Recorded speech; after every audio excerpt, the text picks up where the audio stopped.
Cette semaine, Pas de quartier vous amène aux Ulysses, au sud-ouest de Paris, dans l'Essonne.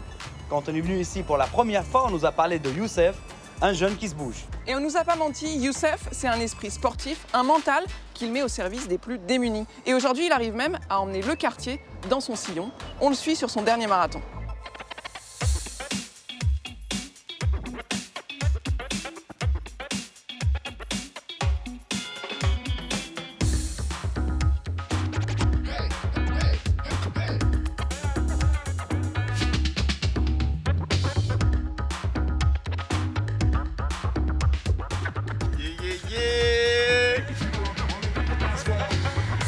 Les gars, si vous avez besoin d'eau, vous dites hein.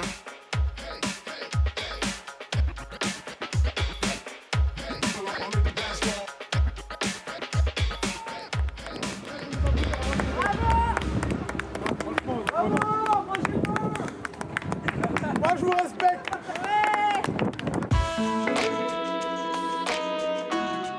Allez, il y a le buffet qui vous attend.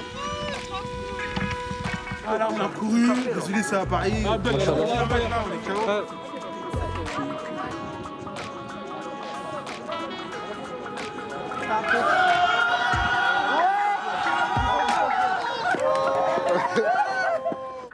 Les Ulysses.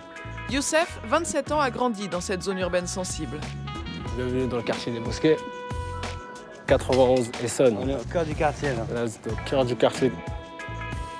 Le trajet pour Paris, il le connaît par cœur. La première fois où j'ai pris mon vélo, c'était en mai 2016. Je prends mon vélo, je pars tout seul. C'est un coup de tête. Sans un coup de tête. Et au fur et à mesure, je snappe les villes.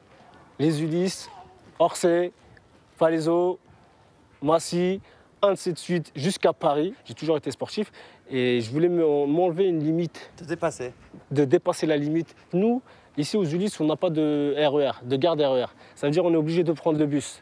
Et quand il n'y a pas le bus, les gens ils sont obligés d'aller à pied à la gare qui est à côté, qui est à 10 minutes d'ici à la marche. D'accord. Et les gens, quand ils vont jusqu'à là-bas, ils pleurnichent un peu et ils boudent. Mais sinon, voilà, c'est pour dire aux gens, voilà, qu'on est capable. C'est une force, en fait. Pour moi, pour les gens. Et donc c'est là que l'idée du marathon... Et là, j'ai eu l'idée de faire le marathon au profit des orphelins du Maroc. Et du coup, c'est fait. J'ai lancé un peu de la communication sur Facebook. Hein, et je leur explique bien qu'il y a un petit buffet à la fin. Hein, comme ça, pour attirer un peu plus de monde.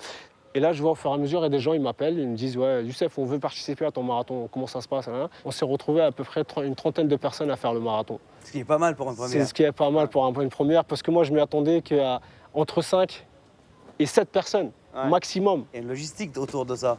L'organisation, elle n'a pas été faite comme ça à l'arrache.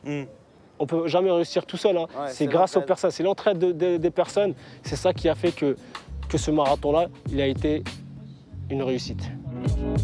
Pour la logistique, il a fait jouer la solidarité du quartier. Salut Seth, ça va? Ça va et toi? Bonjour Najat. Bonjour Maxime. Najat tenait à participer. J'étais dans la voiture suiveuse avec une personne qui était chargée des soins infirmiers si besoin.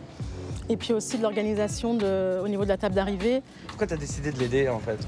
Alors Youssef, j'apprécie beaucoup. En fait, on a le même point de vue sur l'associatif, c'est-à-dire qu'on est beaucoup sur l'interasso. On est là dans un but d'entraide, on a vraiment les mêmes objectifs. Et pour le deuxième épisode, est-ce que vous serez là aussi?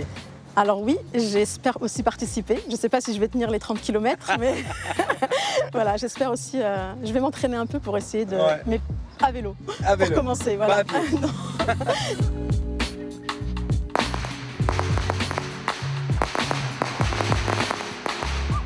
Pour venir en aide aux autres, Youssef est allé bien au-delà de Paris. En 2016, il organise une levée de fonds en Île-de-France et décolle pour la Mauritanie avec un ami. Leur projet, installer des puits dans une zone aride. Dans le centre-ville de Nouakchott. Oh là là, c'est quoi cette voiture?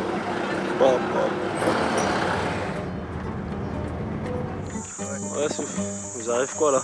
Combien de pannes au moins? C'est la 10e, je crois.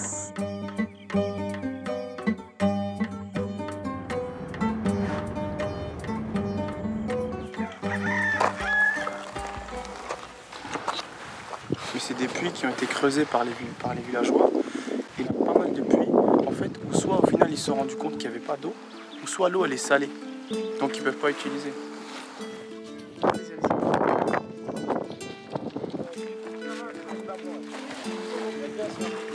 Remplis la bouteille.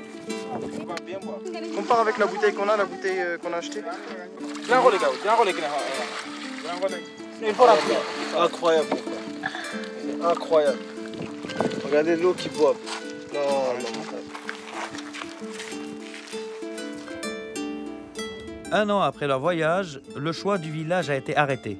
Le duo pilote maintenant à distance l'étude du terrain en vue du forage du premier puits. C'était une belle expérience de rencontrer toutes ces personnes-là et ça nous mettait un peu dans une situation autre chose que d'habitude. Et qu'est-ce que tu retiens, toi, de cette expérience, en fait? Il fait 50 degrés dans leur village. Imagine-toi, on est resté 2 jours, on n'en pouvait plus déjà. Ces personnes-là, ils vivent ça au quotidien, alors que nous, on est là, on a tout ce qu'il faut. Un toit, on mange, on a notre famille en bonne santé et on se plaint tous les jours. On a tout. Ce genre de projet, ça nécessite quand même de prendre du temps. Ça se fait sur des années. Dans des projets comme ça, ou dans des projets personnels, il faut toujours avoir de la patience pour avancer. Parce qu'à la fin de chaque patience, il y a une délivrance. Si on ne patiente pas, on n'est pas délivré. Si vous aussi vous souhaitez raconter votre quartier, un mail, Twitter et Facebook.